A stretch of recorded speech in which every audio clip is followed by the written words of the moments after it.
My guest today on Cleaning Up is Angela Francis.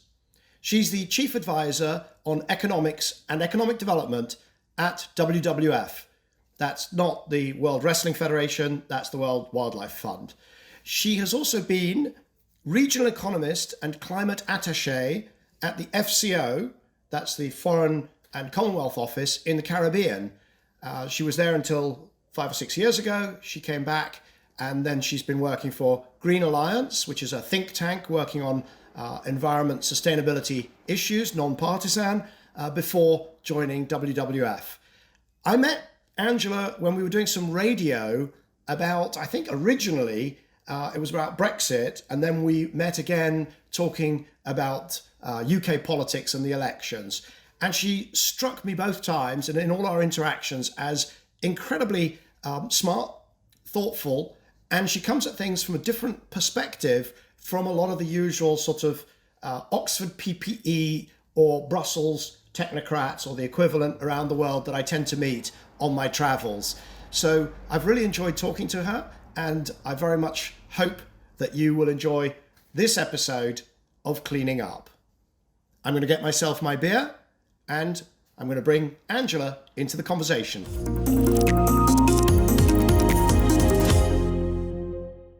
So Angela, good evening and welcome to Cleaning Up. Evening, Michael. Thank you for having me. I've come with my beer in hand. What are you drinking? What is that? I'm drinking, it's amber ale. It's a Doom Bar, but I've picked a low alcohol one because my drinking days are pretty much over. I know that if I was drinking properly, I would not be doing myself justice by the end of this podcast. So is that brewed somewhere near Derby, which is where you're from, right? No, I don't think it is. I don't think it is a Derby one. I can't claim that I was that organised. No. Well, anyway, one day this podcast is going to be sponsored by Heineken. It reaches the beers, reaches the parts other podcasts can't reach. But well, thank you very much for joining me. And as you heard from my little preamble, I've really enjoyed our interactions. We've not worked together on a particular project, but I think your perspectives have always been very refreshing and very to the point. And we did originally, I think, meet talking about Brexit. And so I want to take that as the starting point. I don't want to relitigate Brexit. But on the other hand, we are still in that process, and it does have implications for the environment, for climate change, for clean energy, all the things that we both care so deeply about. So could you give me a little update? Where are we in that process? Is it as bad as some people on the green side thought, or was I right that actually it frees up, some space for some new solutions and ways of doing things? I think it's still in the balance, Michael, to be honest. I mean, you're right from the perspective of Brexit wouldn't have to be bad for the environment, but whether it will be or not, we still don't really know. So I would say that we've seen some good things. So we've seen public money for public goods shaping the reform of CAP, which was always a terrible subsidy regime for the farming point of view, from the environment. So we have something that's actually really radical and world leading in the public money for public goods system. But that's in the agriculture sector, right? So maybe just explain, give a couple of words, because not everybody watching will know exactly the ins and outs of what's happening in the UK sort of legislative sausage making process. Yeah, so public money for public goods is a system of rewarding farmers rather than, in the old world, rewarding them for the amount of production. Butter mountains, that's a long time ago. Then the new world was rewarding farmers by how much land they held. So basically, if you owned land, you got a payment, and that payment went to you if your land was used as a golf course or a horse racing track. If it was land that could be farmed, you got a payment. So that was a flawed system. The new system that the UK is proposing is to pay farmers for the public goods they produce. And that public goods is a very techie term, but it means, in this context, the environmental benefits that are good for all of us. Climate mitigation action, clean air, clean water, habitats, all those things that go alongside farming now are rewarded. So you hopefully move towards a much more sustainable farming system. So that has been proposed. We've also got, proposed but not yet fully legislated. Is that right? Yeah, it's still going through. So it's going through Parliament still now. So I think it's had at least 2 goes because we've had interruptions, and so it's fallen when Parliament's fallen and come back. So, but it's going to happen, pretty much. We know, right, in some sort of form. We hope so. It hasn't yet changed. And so the other thing I'd say that was on the good side was we've had proposals for due diligence around the UK's footprint. So that's like a requirement on companies to ensure that they're not deforesting as a result of their supply chain. That's very good. But I'd say still we've not got all of the rules and frameworks that will replace what we used to have in the EU. We haven't got those yet, and we're still waiting for those in the Environment Bill. And we've still got, I would say, a flavour of the type of deregulation. And so some bits of the Conservative Party still hold on to this, I think, view that environmental regulations act in opposition to economic growth. And we have this idea that we should cast those away. And that's one of the benefits of Brexit. And I don't think most economists believe that. And so we just need to get into a new understanding of why those environmental regulations are good for the economy. And we still haven't won that case yet. So yeah, very much in the balance. We've got some good stuff and we've got some bad stuff. And I think we're going to come to this, I'm sure. Trade is the real jeopardy point. Trade deals are the real jeopardy. So there's 3 pieces, and then we will come back to all of them.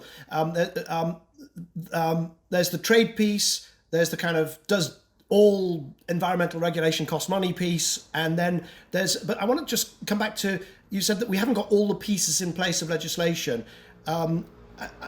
In particular, I think you're referring to the ability to take action. So any citizen could lodge a lawsuit under the old EU, or currently in the EU, but old in terms of the UK's use of that framework. So the ability to lodge a suit against the government if regulations are not being enforced, first implemented to achieve the goals that have been specified, but then also enforced. Is that the sort of thing that you're still looking for? Yeah, so I think there's a proposal in the Environment Bill, which for the Office of Environmental Protection, which would do some of those types of things. But yeah, we are missing some of the bits of the architecture. The UK needs to replace what we had to give us the same level of protection. So yeah, those things are still in the pipeline, and most of the environment sector would very much like them to have been out of the pipeline and in place by the time we got to this point. But it's a lot of it's contingent on getting the EU deal. Those are some of the things that are holding us up. Although some of that legislation is a backstop that says, okay, whatever the deal looks like, civic society, the public, whoever needs to have a legislative framework to litigate if it's not, if the government doesn't deliver, or if anybody doesn't deliver. Yeah. So it's a backstop and a set of rules and governance that we need to put in place to keep us where we were. So one of the things, I suppose, that happened to everybody in the environment sector as a result of Brexit was we had been campaigning to go forward and to move forward on climate change reductions, and what we had to do because of Brexit was almost go back and re-win everything that we had won in EU legislation, and that's taken time, and we've got some of it, probably not in quite the same level of legal hierarchy as we did, but we've got some of it. But that time, and it's taken 4 years, has been time we haven't been progressing on other things, and I think that feels like that must be quite frustrating. But meanwhile, the UK is the leader on climate action of the G20 and so on. So you could argue that we'd gotten out over our skis anyway in terms of action. And but I'm being slightly facetious there because obviously rebuilding an architecture that you felt was already there must be quite frustrating. Yeah, and you're right. We haven't moved back from being a leader. We still call ourselves a leader. I think it's just that the fact that not all of the people who are advocating for Brexit or building the architecture after Brexit. Let's just come to that second bit. What would you say to those people who still, and I think they're in a minority now, even in the Conservative Party, who still say, all environmental regulation is counter to the interests of not just business, but also consumers? I think you're right, they're in the minority, and we can make the case because we have the evidence from the OECD that countries with higher environmental stringent regulation are better at innovation and better at productivity. They invest in R&D, they have more patent applications, they have higher total factor productivity, so that is higher productivity for every input they put into their value chain. So we have that evidence, and we have the evidence of what we've seen with our own eyes with solar panels and offshore wind, onshore wind price reductions. So we still have that, but we have always the tension with things like the reversal of the zero carbon homes legislation, and with a new planning regulation that's coming through, that idea that we need to remove the rules to get the economy going, and that's going to be a really big issue coming out of the recession, post-COVID recession, that we don't get into that trap that we need to cut away environmental regulation to get the economy going, because it's not true, but it's a knee-jerk reaction. So it's almost like Paul Romer was right. And economies grow. You can put restrictions on them, or environmental regulations, but innovation basically wins out in the longer term. And it's actually about your innovative capacity that overwhelms all these other factors. Exactly, and I think the thing about understanding innovation in the environmental context is it's not magic. You don't get those innovation results from doing nothing. So talking about Romer, there's a great quote that he has about constructive optimism as opposed to passive optimism. Conditional optimism, I love it, yes. Yes, yeah, which says, rather than being a kid sitting there saying, I wish I had a great Christmas present, you sit there and you think, if I get all my friends together, I could build a really cool greenhouse. And it's like a really cool tree house, I should say. And that's the kind of idea that you need to do something to make these things happen. And that's I think the way innovation happens. I think you and I probably agree. There are techno-optimists out there who are almost saying we don't need to do anything, and these innovation will solve the problem. And that is not true. You need to be very, very active, and innovation can help you solve these problems. But it's not a get out of jail free card. No, and what you need is that sort of directed innovations. You need innovation that either serves societal good in some way, or at the very least just stop us running into the planetary boundaries would be nice. Yeah, exactly. Yeah. And this is why trade is so important, because if we're talking about what drives competition and what drives innovation on the things that we need to decarbonise next, industrial goods and food and agricultural commodities, those things are very different from what we've decarbonised so far. They move across borders. It's not like the power system. It's even harder than the transport system, because if you have one country that is setting requirements for higher environmental standards of food production, or it's putting a cost on carbon for industrial goods, and another country that isn't, you're making your country uncompetitive and potentially, putting it out of business and just offshoring your emissions. And trade is one of those places where it's really important. We've got industry behind us, and they know that if we're going on a journey to green our economy, which we should be, that we understand that for those countries, those sectors that are exposed to international competition, they need to know that they are being supported by a whole suite of policies that make that work. And trade feels like one of those areas you said at the start. In Brexit, do I feel like it's going well or not well? Trade is really not working at the moment. We have not got a good reassurance that our trade policy, as far as we've got one, is being developed in thinking about how it's going to work for the transition. Not at all.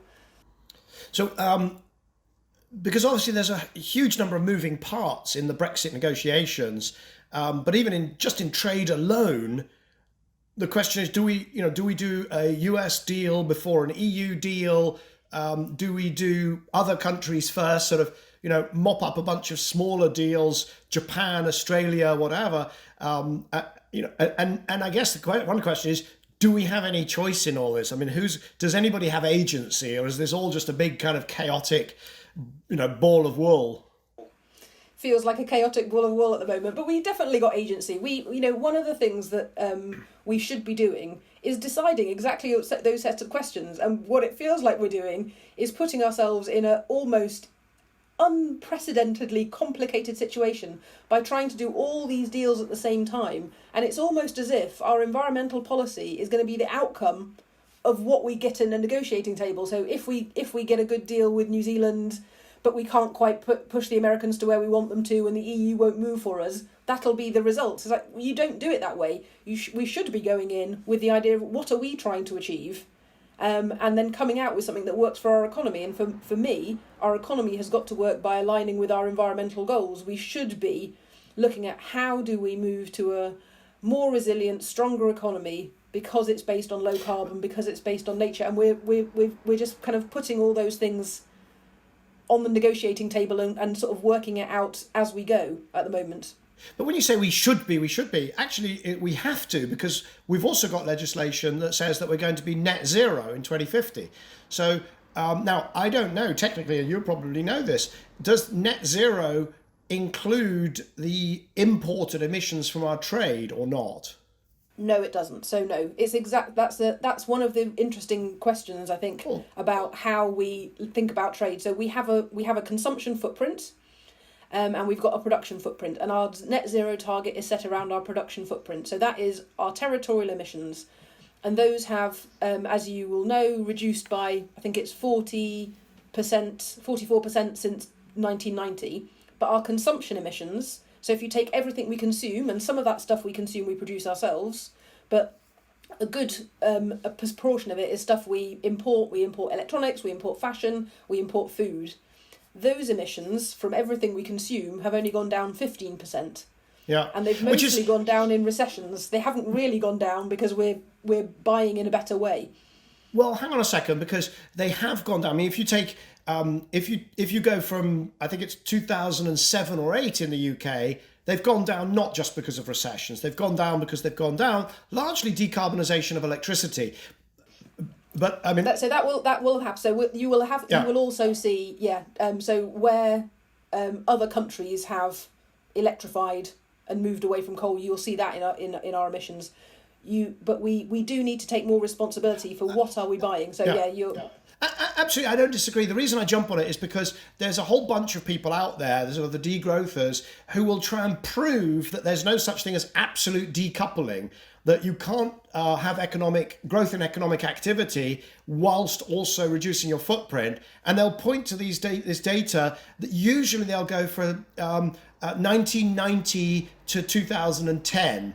Or 19, some years either side, and they'll say, it can't be done. And what they hate is when you say, actually, from about 2008 or 2009, yes, a recession initially, but then afterwards really falling away during a period of economic growth. The developed world, not just the UK, but the EU, the UK, US, has actually seen absolute decoupling, even when you take into account those imports. So I'm not trying to school you because I think you know all this. I'm just making it sure for our audience. I always take this opportunity to kind of make sure they know that absolute decoupling is happening in the developed world. It's so we can talk about the decoupling, and then we can do more stuff a bit more. But I think one of the things that's important from a trade perspective is understanding that trade is a little bit like a leaky bucket.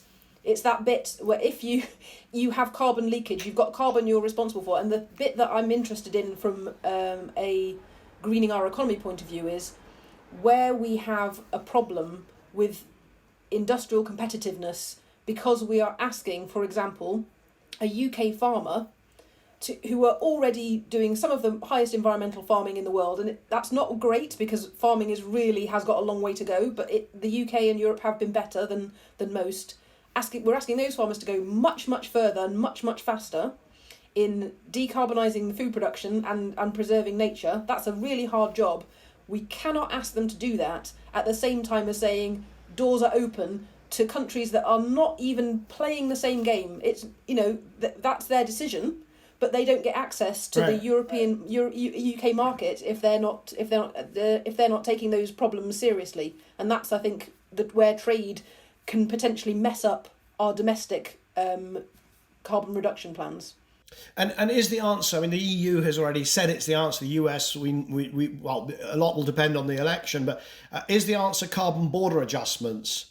And my follow-up question, I'll warn you, is going to be, and how are those going to work? Yeah, so I think that's one of those, the perfect economist solution. Like, we would love to have carbon border adjustments as soon as we can get there. That's great. They are a long way away, particularly for things like agricultural products. So I think. Do you mean politically, or just in terms of methodology?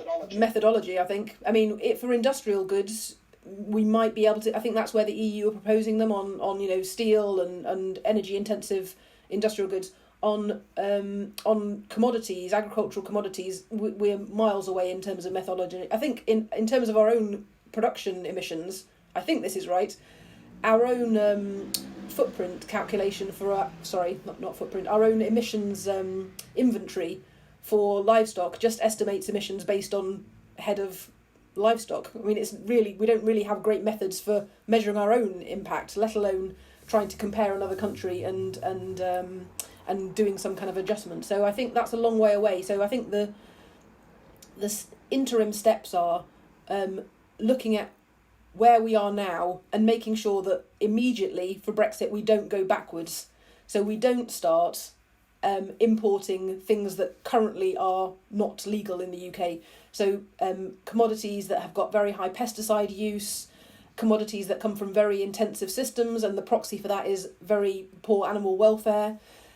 Those things are typical of very industrialised systems which we're trying to move away from, and it doesn't make sense to ask UK farmers to try and compete with that at the moment. You want them to do something that's pretty innovative and interesting in how we can farm differently. Potentially those farmers also getting carbon credits, getting biodiversity credits. It's a completely different world in land management. It's quite exciting, and the UK could be really good at it. We shouldn't undercut that. So the way I've been talking about this is, if in terms of Brexit, we're so excited sometimes about getting the divorce from the EU and throwing all the rules and regulations away. We're running down the aisle to now sign up to the new marriage with the US, and they've got rules and regulations as well. And we should be sitting back and saying, which of these rules and regs work for us? Not throwing ourselves out of an EU relationship and into a US one, because there are compromises everywhere. And your point at the start, can we decide what to do? It's really hard. In the international trade world, there are two big regulatory superpowers, the EU and the US, and the UK needs to decide where it is best placed, and it doesn't have to choose now, but it needs to be very careful about deciding sector by sector where its interests are. I mean, that is such a sort of nuanced and complex and interesting situation, because we've got the kind of, essentially we want to do what we do, and we want to do the right thing. And we've got our, net zero. And I do believe that the majority of not just the public, but also lawmakers are trying to figure this stuff out. But then we've also got these trade discussions, and then it all gets boiled down to chlorinated chicken. It can't surely just be about chlorinated chicken. That is such a one-dimensional, trivial way of thinking about this. Or have I missed? Or is chlorinated chicken the sort of the anchor species on which you can hang all of these discussions? No, I don't think it's a keystone species. Okay, keystone. That's the word. But it's something that people can get their heads around, and it's not a surprise that food and farming has become the issue. Food and farming has taken down every trade talks that ever failed. So, the biggest trade rounds that happened in the world, the General Agreement on Tariff and Trade, the GATT rounds, Doha was the last one, and it fell on food and farming. You really get into people's cultural understandings, in their values. Trade is not enormously well set up for this. And another set of our values now are environment. And the trade system is quite a long way behind on this. They are ready to catch up, but they're going to need some countries to do some innovative things. And I think the UK is actually one of the countries that could do some innovative things, because we have the Climate Change Act, because we've got commitments on renewables, because we've actually got a electricity market that's doing interesting things. We've done all this stuff. So if we are to say, okay, we aren't accepting products that don't meet our standards, we are completely even-handed domestically and with overseas markets. And that's where trade falls into problems when you're being protectionist. We wouldn't be being protectionist. We'd be actually saying we want to compete, but we want to compete with countries that are trying to address the challenges we're addressing. This is the future of our economy. These are our values. We see economic opportunities here.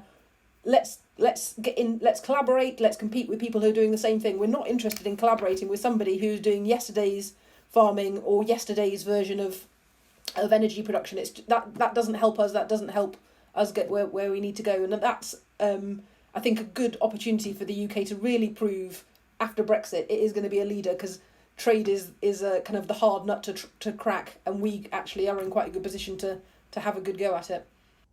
Now, for a while, I thought we could end up with an environmental goods agreement. So you talked about GATT fell over, and in my version of things, it fell over because these sort of massive all things to all people deals, whether it's the Rio 1992 or whether it's GATT, or it just becomes really difficult to get everybody in the same room, and people get they have their own agendas, and it gets quite sort of emotional, and social media doesn't help people to negotiate anymore because everything leaks instantly and becomes tribal. But the WTO Pascal Lamy put all his eggs at that point into GATT and failed. And then there was a period where there was sort of this enormous search for what should come next, because the WTO really kind of lost confidence then.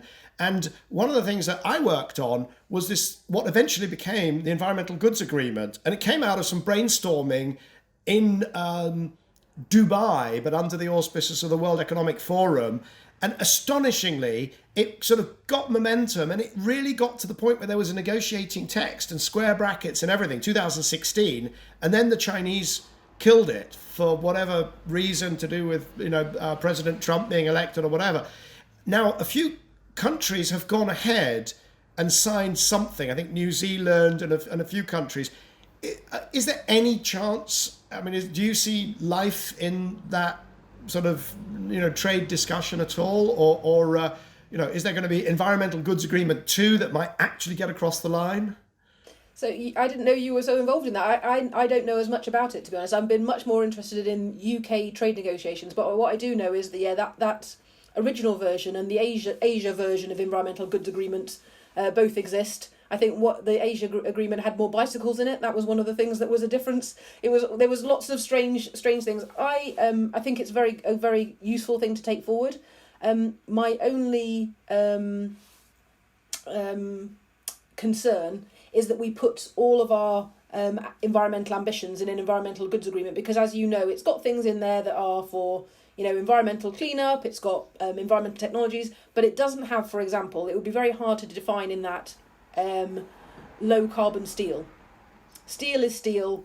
What I'm interested in is a trade system that encourages us to move to lower carbon versions of products that are otherwise dirty, as opposed to define a discrete set of green goods, because a carrot or a piece of beef could be green or not green depending on how you've produced it, and that gets into the production methods conversation, which I don't think we should go into, but that is the nature of how are we encouraging the right types of competition in production. But don't we just go to the EU and say, well, according to this taxonomy, could you just tell us whether this carrot is a clean carrot or a dirty carrot? So there's lots of debate there's been over years about how you get process and production methods in, if it's produced in another country and the environmental effects are in that country, there's not very good rules at the moment to say why I should care about that, like what permission I have to legislate on what you do in your own country. And that's when things like climate are starting to stress the system, because obviously we do care from a climate point of view, and we also do actually care from a pesticide point of view if it's polluting the rivers, even if that river's many hundreds of miles away. This is out with anything I'm doing. This is like the next generation. This 21st century trade agenda is going to have to address exactly the things that you're raising, and environmental goods will be part of it. But it's also going to be, how does the trade system help us achieve net zero, as opposed to sitting there and being supposedly neutral but actually getting in the way quite a lot of the time. Well, this is fascinating because I've been saying for probably over a decade that climate change is actually trade policy. It's nothing to do with the environment. It's trade policy. I mean, it's to do with the environment, but it should sit really in trade policy because that's where it's going to get really. That's where that's the truth moment. So you've just laid out. I think if you were getting economic advantage, if you were getting access, and if you were getting a lower tariff because you had a lower carbon product, you would see things start moving in a way that you just don't see in a domestic agenda. So I totally agree. I mean, there's so many bits of what we call environmental policy, which are industrial policy, it's trade policy, it's housing policy. You know, we need to get ourselves out of environmental silos and into where are the big shifts going to really happen. And particularly what we need to do is you need to go to Australia. Because, I talk about clean energy superpowers where you've got, $20 per kilowatt hour wind and $20 per kilowatt hour solar. And then they're either co-located or you link them with high voltage DC and they will produce massive capacity factor smooth between the two of completely, clean energy for industry. It's going to be very difficult to beat those as exporting powers. And yet Australia says, oh no, we want to stick to exporting coal. And you sort of tear your hair out at that point because it's so myopic.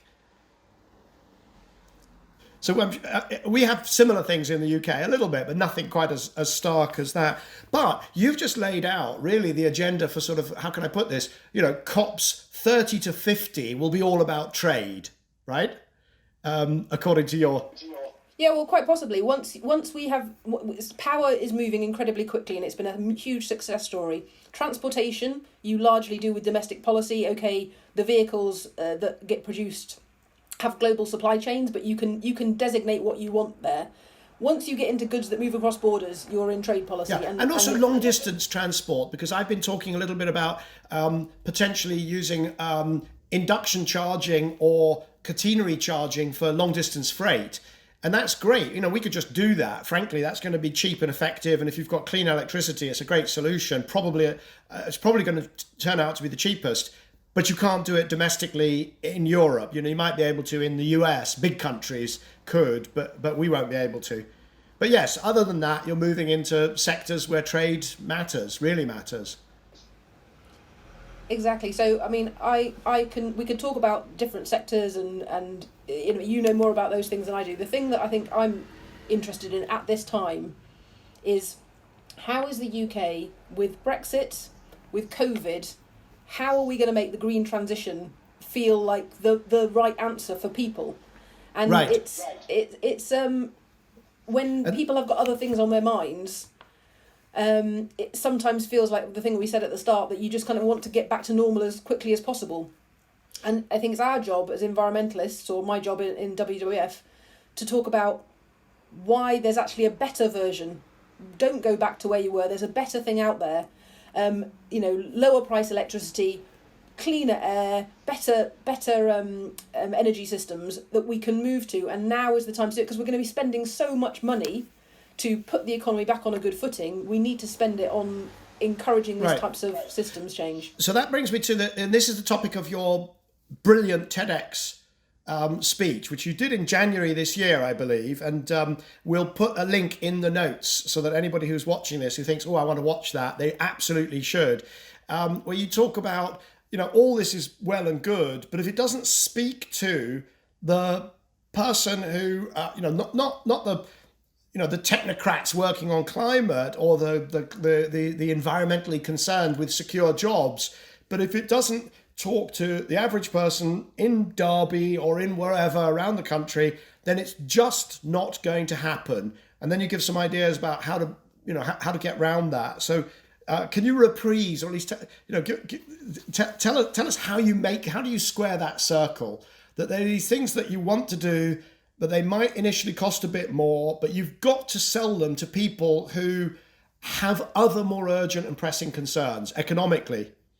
Exactly. So I think it's a weird thing to say, but I think it's quite good for the environment sector to have been knocked off the top spot by Brexit first and then by COVID, because there was never a time when we were going to breeze along for 20 years with climate change being the most important thing that everybody would do, and nobody cared about anything else, and this was all that you could get, you could get all the Prime Minister's attention and all civil service attention for your issue. That never was going to happen.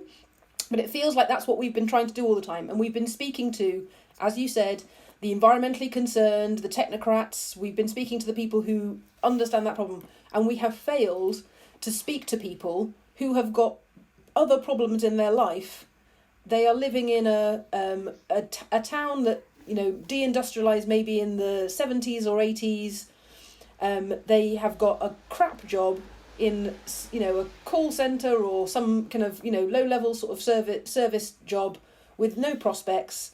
They can't afford a house, and if they could, they can't afford the bills in their house. So all these things are weighing on people's minds, and those are legitimate problems that person should not be asked to put to the side and then focus on climate change, because obviously climate change is important, but we need to find a way of saying, because we've done the analysis, we know that a low carbon world, a nature restored world, is better for everybody. It's particularly better for the poor in every country, better for the global south, but it's better for everybody because the poorest always suffer the health problems, all the problems.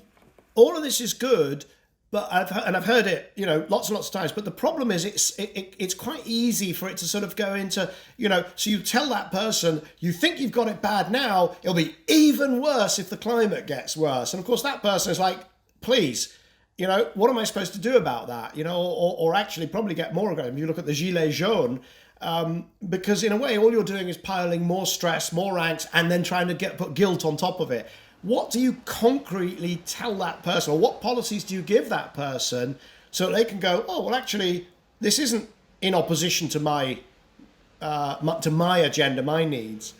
Yeah, so that's exactly where I go in the TEDx talk. Say, you can't give somebody who's got a pile of problems another problem to deal with. You need to give them a solution. You need to tell them why transition to zero carbon transport or electricity infrastructure is going to help them with their commute to school or their journey to work or whatever else. I mean, why is it going to be better for them? And it needs to be a direct, immediate benefit, not some, future promise in 20 years that they will feel better. So I think that one of the things is that's really obvious, and it's a very big part of the economic recovery package. I think all the analysis shows that energy efficiency in housing is an absolute win in terms of jobs, first of all, but it's also something you can do that gives people a lower bill immediately.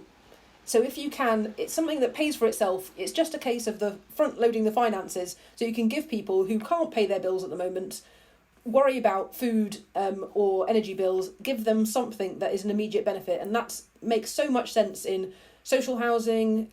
It makes so much sense if we can get it to people in private rental, where private landlords have made a lot of money in the last 20 years, and the least we could be expecting them to do is bring the housing up to code, so that is a better it's a better asset for them, but it's also a better property to live in for the tenant. So the last piece that I wrote for Bloomberg NEF was about energy efficiency and its role in the COVID recovery. And I called it the Swiss Army knife of policy for the COVID recovery, because you put people to work, you put money into the pockets of people who will pretty much immediately go and spend it. Builders, plumbers, the trades, these are not people with vast savings, so they'll spend. So you get the short-term multiplier, you get a long-term multiplier from more efficient assets, and you also get the climate benefit. So it's a kind of a win-win-win Swiss Army knife, and it's great. And I guess it's a bit harder to find, okay, what's the equivalent for that in transportation or in electricity supply, But in principle, I think your approach is absolutely spot on. I don't know, do you have any other examples of policies that you could immediately roll out that will have the same effect? Maybe electric charging, I don't know. I think electric charging is one. I mean, it's something, I think thinking about how you might do something in local networks. So combination of electric charging, industrial sort of centres that could have quite sophisticated energy efficiency, and how that might become a kind of a local grid. a capacity and a balancing system. There's some quite interesting things the UK could do on its grid that would fit alongside having to create capacity for electric vehicles, which I think could create some interesting new markets. But bit arcane for somebody who's just lost their job or is on furlough and worrying about whether their job will ever come back. I don't know. But I mean, in principle, you're right, because it would spur that kind of local activity. I got another one for you. Sustainable drainage. I'm convinced, because, if you look at what's happening, councils essentially have, got rid of all their gardeners and all of that side of things, and they just tarmac over stuff because it's cheaper. And they, it's you got nice, beautiful trees. Well, actually, they're a lot cheaper if they don't exist, and if you have, But actually, all of that activity, not only is it better to reduce the temperature of the cities, but actually it's a huge job provider for people who are not otherwise qualified to go off and become, policy wonks like you and me. Yep, I think there's a lot that can happen, and this might be an interesting thing after COVID as well, is that as people don't need to be near big centres all the time and might spend more of their time working from home, cities will be attracting people based on the quality of the life there, and that's about the public realm, definitely about the functionality, the coolness and shadiness of a place, the clean air. Those things will become very important and attractive, and I hope towns and cities will be using that type of thing to say, well, be based here, live here, bring your business here, because this, you can now run everything you need to remotely, and this is a nicer place to live. I think that was already starting to happen even before COVID. We saw, as an example, I was on the board of Transport for London, and we were, this was under Boris, trying to get the cycle superhighways through against massive resistance from some traditional real estate companies. But what actually happened was that the progressive employers, the Googles, the Microsofts, all of the research, the hospitals with research divisions, they basically said, look, the sorts of people we're trying to recruit, they want a livable city. They don't want a city where it's fabulous if you happen to have a limo or if you go to work in a taxi, but it's bloody useless otherwise. So it was sort of starting to happen. But I agree. I think that if there is a push for working from home, or a stickiness about working from home, then I think people ought to be worrying much more about what environment home sits in. And hopefully that would be where the economic growth would come from, ensuring that the building works, the street works, the greenness, all those sorts of things. I think I'm doing your job for you. Just listening to you as you say that, I realize why I really like talking to you, right? Because you are, you say those things, but you don't jump to the extreme and say, so we've got to destroy everything because we've got these risks. Therefore, we need revolution. We need to blow up the system and build something completely new, which is what a lot of people, this is not, your colleagues at WWF, but a lot of the environmentalists, the people who are really concerned about these risks, then flip into this kind of apocalyptic, all of these extinctions that they can't prove that are happening, but that they claim are happening. And then, my favorite, which is RCP 8.5, this kind of disaster scenario where we use 7 times as much coal, even though we're not, and that we need revolution. But you don't do that. You're prepared. Is it your economic background? Is it your perspective? Why do you not fall into that sort of revolutionary anti-capitalist trap? So can I say one thing that we're proposing, and then I'll come on to that revolutionary or not revolutionary thing. So the thing that I think that we need to get out of this problem, that we don't fall into the next crisis, is something like a fiscal rule or a resilience rule. So we need to reframe how we're thinking about recovery around resilience. So we've had fiscal rules, you'll be familiar with them, particularly since the last financial crisis, have all been about paying down debt, reducing the budget deficit.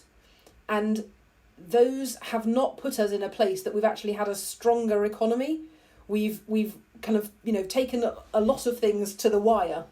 And this recovery has, I think, got to be about how do we spend differently?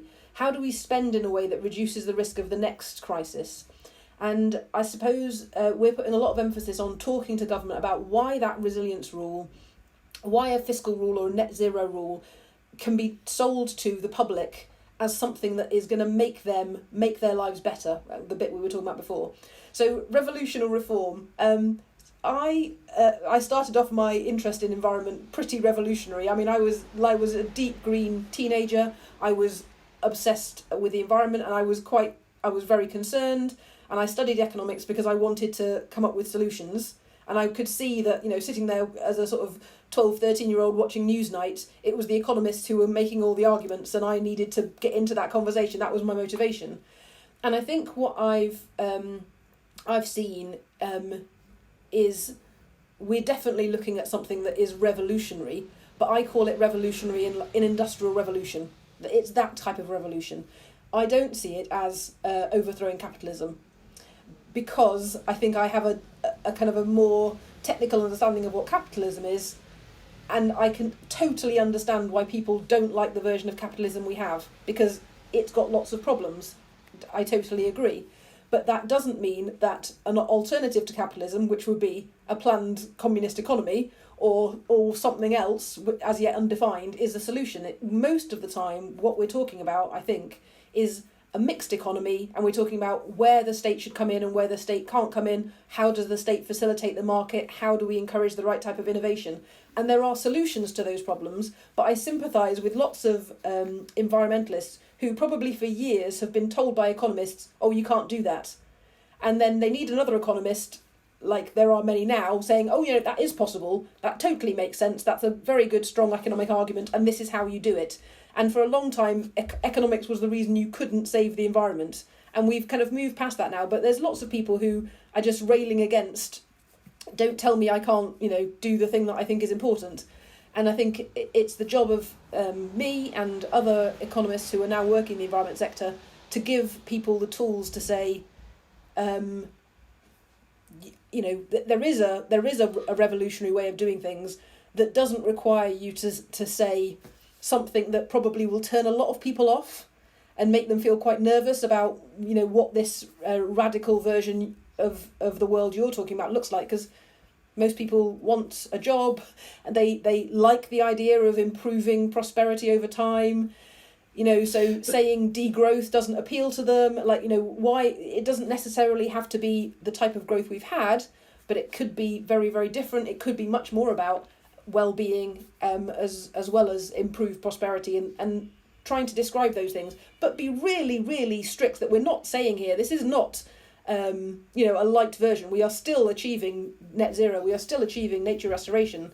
We just think this is there is a route to go that doesn't require revolution, not a capitalist revolution. Yeah, I mean, I think I suspect that we would agree that at the heart of it, what we're really talking about is innovation, because we just need so much innovation right across the board, and therefore, things that, at least where I come at this is, I said things that challenge the ability of our system to innovate would tend to be, are very, very dangerous, because we can't afford to have 30 years of great leap forward, Holodomor, whatever it is, at the end of which we realize that you sort of need to do, you need to return to,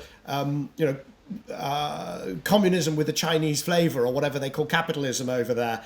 So I'm very much committed to innovating within certain framework, but we've got to steer away from the planetary boundaries. Yeah, so I think there's a tendency within environmentalist sector to put more emphasis on managing consumption and less emphasis on technology and efficiency. There's more emphasis to put the green growth has kind of has lost people's confidence, and there's more emphasis on degrowth. But I'm very, very clear for the work I do that innovation is our territory. We should own that innovation territory. And it's about innovation in natural systems, it's innovation in nature-based solutions, and those things can make a return, and they should reward the land managers, and those things can happen in a good way. Okay, and we shouldn't cede territory to techno-optimists or climate deniers who use those things to say don't do anything. It's not about not doing anything. It's about, as we talked about, our conditional optimism, that if we put the right things in place, we will get the types of change that we want to see. And that's...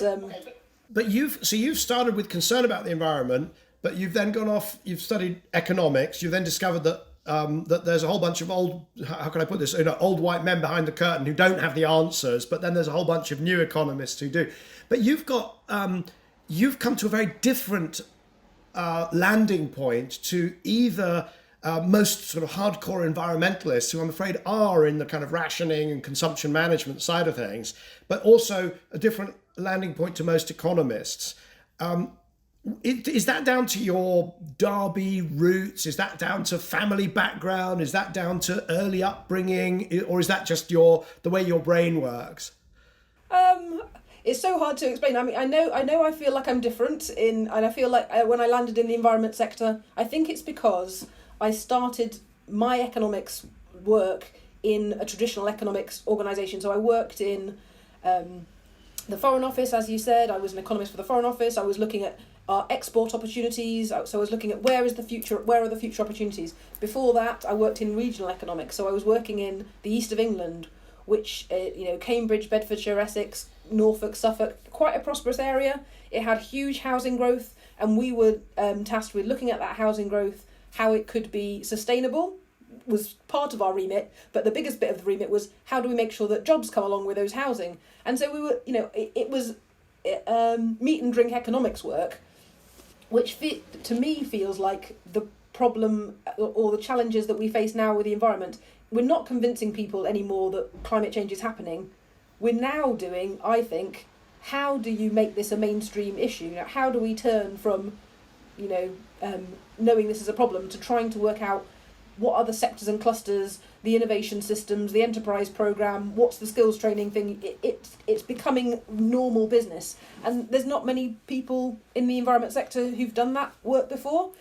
So right. I guess I'm just coming with I had 20 years of doing that work.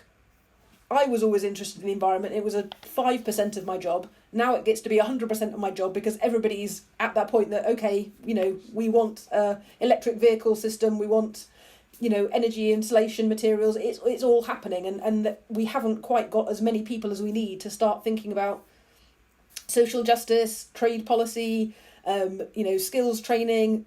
That's where we need to be now. The problems has changed, and we need new skills to start addressing them. So, Angela, we're running out of time. In fact, we're pretty much out of time. But that really encapsulates why I like talking to you so much. Because I tell you, when we first were on that radio show, and I thought, blimey, Green. I'm not sure if you were Green Alliance then or WWF then. I think you were probably Green Alliance. I thought, we're going to get this I'm going to get hectored about the financial markets and how evil capitalism is and how we need, and sort of humming the Internationale under your breath. And then, of course, instead, I've discovered that we just agree on so much. We probably don't agree on everything, but we agree on so much that it's always an enormous pleasure talking to you. So it's getting a little bit late. I'd like to just thank you very much for coming on to Cleaning Up, and I wish you the best. And I look forward to our next conversation, working on these same issues as we go forwards, and hopefully the country will be progressing towards net zero and a nice smooth Brexit landing. I hope for that too. Thank you, Michael. Always good to speak to you too. And I know we don't agree on everything, but I always enjoy the conversations when we do and when we don't. Very good. Good night, Angela. I'm going to finish my beer, and good night to you. Cheers.